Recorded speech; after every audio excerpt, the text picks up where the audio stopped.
I always ask myself, Woo! like, What up, X? if I wasn't Bang! doing this, or if I made it doing this, what happened if I lost it all?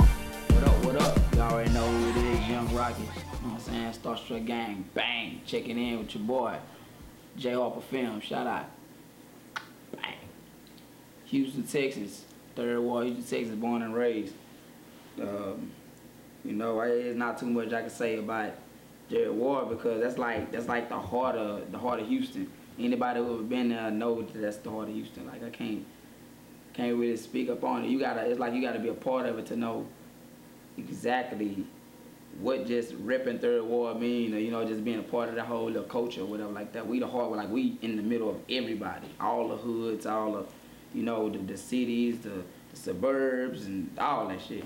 But you just gotta be a part of it to, you know, actually know, you know, what Third Ward is like.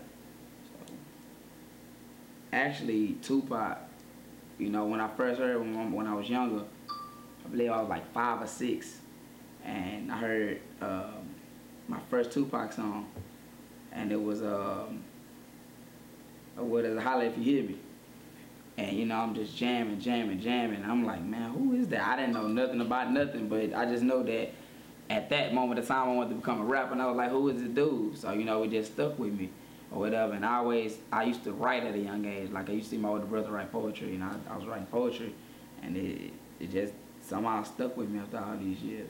So, you know, I can say I've been inspired along the way, but, you know, hearing Tupac and, you know, Biggie and everybody, hearing them rapping, coming from that at a young age, that's how I knew I wanted to rap. So that's what inspired me. Oof, that's an easy one. Since I was like 5, really, I wrote my first rap when I was in, I want to say, what was it, 2nd grade, and I used to stand up and perform for the class. It was me, two other dudes, and this girl I had as a girlfriend when I was young. We sat down and we performed the song or whatever. And I just remember writing my first rap at the age of 5. And I still remember it to this day. But, you know, I've been doing this since I've been 13, and actually knowing how to format a song or write a song and actually taking a crap and wanting to take it to the next level. That's how long I've been doing it.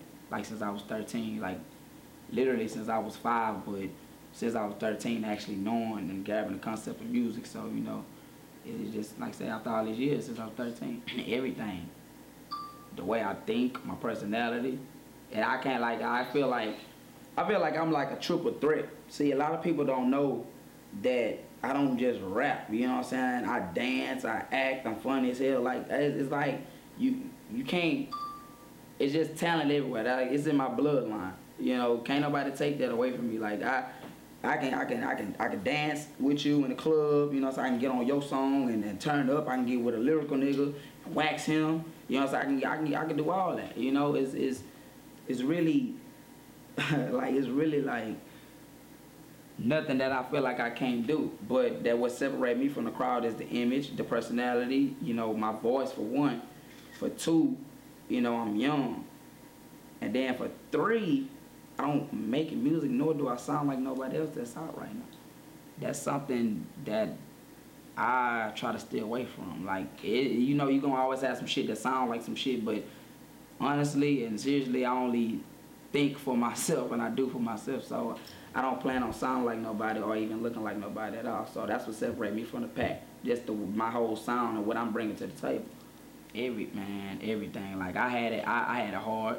Still have it hard coming up. Like, a lot of people think that, like, a lot of people say, well, you know, I had it hard growing up. No, seriously, like, I had it hard growing up. I had the best of both worlds. We had shit, we lost shit. We had shit, we lost shit. So when it came, like, I know how to value, you know, hard times, and I also know how to value the good times. Whatever, you always got to be prepared for the rain whenever the rain happens. But on another note, as far as, you know, my passion, it goes back to when I was 13. I literally watched, you know, my friends get on my brother's beats and record, and me sit back and kind of just like, well, why I'm not getting recorded? And I get to asking myself, like, man, what am I doing wrong? And my brother used to tell me, man, you ain't ready. And I didn't know what he was doing until I got older. And when I was that age, you know, we was more like on some battle rapping type shit. Like we wasn't even on no trying to make hits or nothing like that, because when Smack them and everybody Murder Mook and all them came out, that's what we was on. We was on battle rap shit. So we was trying to perfect going at a nigga. If we wasn't going at a nigga, or if you ain't had the hottest rap around lunchtime in high school, nigga, you might as well don't even rap that day. So it started from there.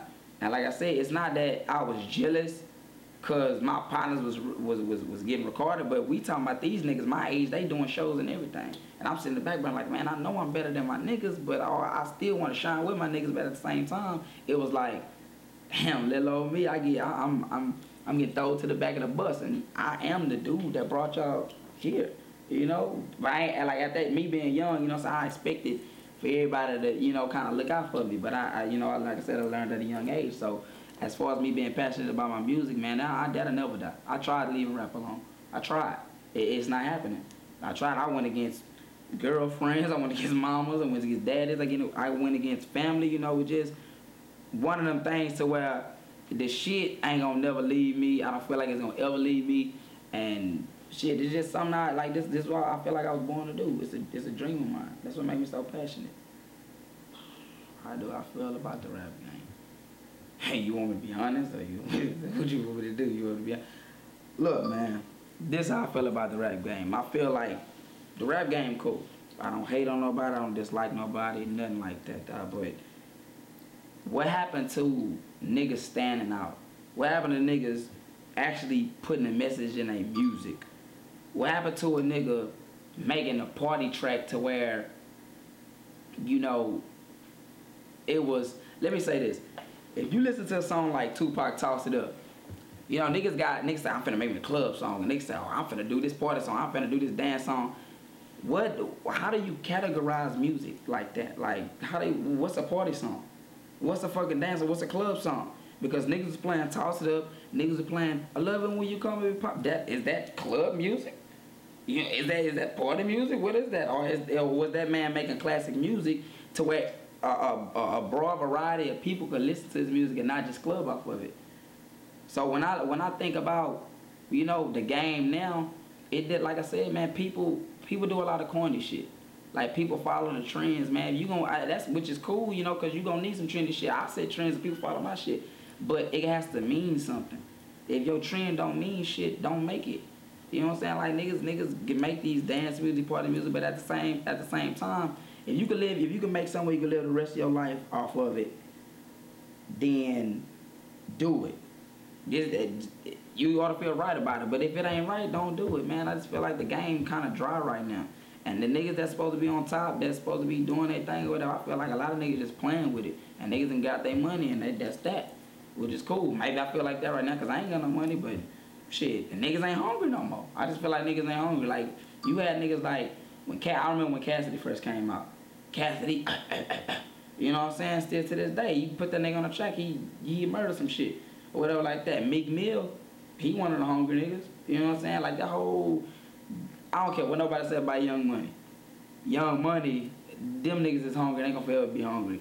Fucking MMG gonna be hungry. Like, niggas is hungry. Like, you got a handful of niggas. You know what I'm saying? I ain't trying to name drop, but I'm saying you got a handful of niggas that actually still, you know, have that passion for the music, just even writing it or penning it. Cause if you put, like I said, you can put any nigga on the track of me right now, and it'll be like a disgrace, man. Like, it don't match up. Like, the song gonna go like this. It's gonna go like that all the time, especially if I'm going second. But if I get on that bitch first, the song gonna go like this, and then it's gonna go like that. So I wouldn't, and that's not me being cocky. It's just like, man, if you really listen to what the fuck I'm saying, and you listen to what I'm rapping about, it actually has substance, it's a message in it, and it actually means something to me. I took my hard fucking time just to write the shit. So, you know, I mean, shit, I just feel like the rap game is dry, man. And you know what I'm saying? Niggas need to come out with some shit. Niggas need to make some hits. Cause I'm coming. Straight like that. I got the green card mixtape. And, you know, a lot of people have been waiting on this. For the past 7 years, I feel like, you know, the world been waiting on this. For the past 7 years, I'm working on this mixtape. So if I'm saying all this shit and I drop some fucking poo, or I drop some bullshit, How you think everybody gonna look at me? 7 years in the fucking making, this shit gotta be hard. It gotta change the game. Like I said, I remember me saying that if I didn't get signed about dropping this mixtape, or if I don't get noticed, what's the point of me dropping it? Cause ain't that what niggas in the game for, to get noticed? You know what I'm saying? To get signed or make some money or something like that. You know what I'm saying? Like, but at the same time, it's like, man, I can't worry about, as I'm writing, I'm not worried about that. So I'm putting my heart, you know what I'm saying, my blood, sweat, and tears in this shit. And either you gonna cop it or you ain't gonna cop it. Straight like that, it ain't gonna stop me. You know what I'm saying? So I mean, I got, like I said, I got the mixtape coming out, the Green Card mixtape. See, the whole concept around that is, it's like a credit card. You see what I'm saying? Like when you got a credit card, what you got? When you take it to the, money comes on it. Half of the time you spend a lot of money off that motherfucker. Then you go to the store, and sometimes you might have money and that bitch might be declined or might accept it. Now see, my mixtape gonna sound like money. But either you gonna accept or decline my shit, which one you want. That's where the green card concept comes from. You know what I'm saying? Also, I had a fucking actual green card that I had no money. I had no money. And this fucking card saved my life. So I just took that whole little situation and I said, man, why not make a project based on some real shit that happened to me and put it out there as if it's a credit card? Shit, I mean, you can either prove it, the bitch come in the mail, what you do? You call the number, you ain't gotta do that with me. Like, all you gotta do is you can either send me a tweet, you can like Instagram, put anything just showing me that you fuck with my shit. Like I said, you either accept or decline it. Simple as that. But yeah, Green Card mixtape, that's what I got coming out. Passion, pleasure, pain, all of the above. Happiness, tears, you know, a good time. Just like you can expect a classic, man. This mixtape gonna be classic. You know, a lot of people, oh, my shit a classic, my shit a classic. Man, please, you gonna be able to jam this motherfucker 10 years, 20 years from now, still like, man, that little nigga went hard. Because I can't go nowhere but up. You heard it first here. You can expect real shit, real lyrics, real music. You know, it's not that watered down shit they be trying to serve us. Not that shit. But you can really like expect, like, I'm giving you me. You know, a lot of rappers, I'm gonna give you this fabricated, man, I'm giving you me. You gonna get the shit to where when a nigga working 2 jobs, you know what I'm saying, I'm trying to provide, a nigga going through it with his girlfriend, nigga, you get everything. You get 100% of me. So, I mean, that's what you expect. You expect the real shit. You know what I'm saying? I don't feel like a project came out like this long in a long time. And if I'm lying, mark my motherfucking words. Please, we trying to go platinum on this. We trying to do millions and millions of downloads. So if you fuck with me, cool. If you don't, like I said, either get on the bandwagon now or get left behind. Because niggas gonna fuck with me regardless. If not, you know what I'm saying, then cool. I ain't tripping. I ain't doing no tripping. I feel like that's up to God, but I feel like it's also up to me also because I have to help him help me. But I feel like this year gonna be a beautiful year. It's already starting off good. You know what I'm saying? I got shit with magazines. I got a shitload of videos coming. I got, you know what I'm saying, the actual mixtape dropping this year. You know what I'm saying? Working on the second one. I ain't gonna tell y'all what that is, but, you know, the second one as I'm working on this one. So just imagine if this bitch come out hard, what the next one gonna sound like. Like, just giving it to you.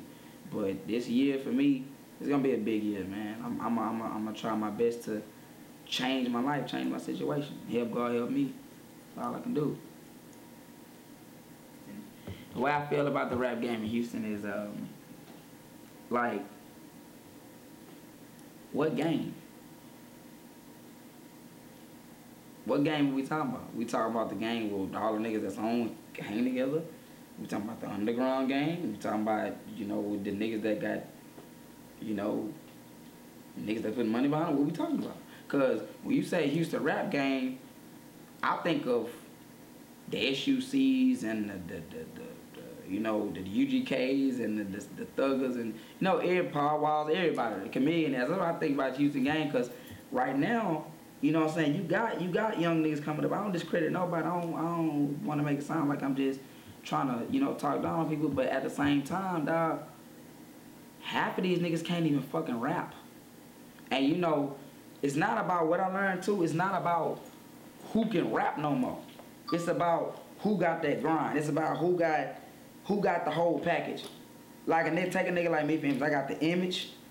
I can rap my ass off. I can switch my style up. I can do the turn up shit. I can do that too. Like it's nothing. Because I trained myself to be versatile. Like why would a nigga want to hear me keep spitting all day? It's not. But the rap game, man, the rap game in Houston, I feel like ain't shit going on. It ain't nothing going on because we don't have like, man, we got legends here, but at the same time, dog, it's like people scared to fuck with us. They fuck with us. They still allow shit and run off with it as if it's they shit. That's what I'm mad about. It's a lot of niggas out here. You know what I'm saying? Like we talking about from different cities and states that take our shit and flip it and make it their own. Why is that cool? That's cool. That's cool for y'all niggas for some shit we invented? Some shit we invented, niggas want to take it and say, oh, nigga, I do this. Yeah, that's cool. But, bro, say where you got that from. Because if you got a nigga trying to impersonate some shit I did, niggas gonna follow regardless, is what I'm saying. But at the same time, how do you come out and the niggas that know that these niggas is not from here is cool with the niggas? But the little niggas that's here that want to get on, you ain't even taking these niggas, man. You got cities like Atlanta, it's like 10 niggas in one room. It's 10 niggas in one room, and we talking about rappers that's on, and they all working together trying to figure ways to make their city better and ways to get richer. You always see these niggas together, unity. Houston don't have that. Houston don't have unity. I don't care what nobody say. Houston, niggas get unified when niggas get on. That's how I feel. If you got a nigga that's on and this, you got another nigga that's coming up or you somewhere got something going for himself, niggas gonna fuck with that nigga. Niggas scared to fuck with me, I feel like that. I just feel like niggas scared to fuck with me. Niggas see them 20,000, 30,000, 40,000 views on my YouTube sliding across their Twitter pages. Fucking 4,000, 5,000 likes on Instagram. Niggas see that shit. But like I said, if none of the people in my city fuck with me, it's all good. I don't dislike nobody. I ain't coming in the game for that. I ain't trying to beef with nobody, but I'm just telling it like it is. But we don't have no record labels down here, except for one. We got one, and that record label been here for years. They support Houston artists to the fullest. You know what I'm saying? But when you talk about the game, that's what I'm saying. What are we talking about?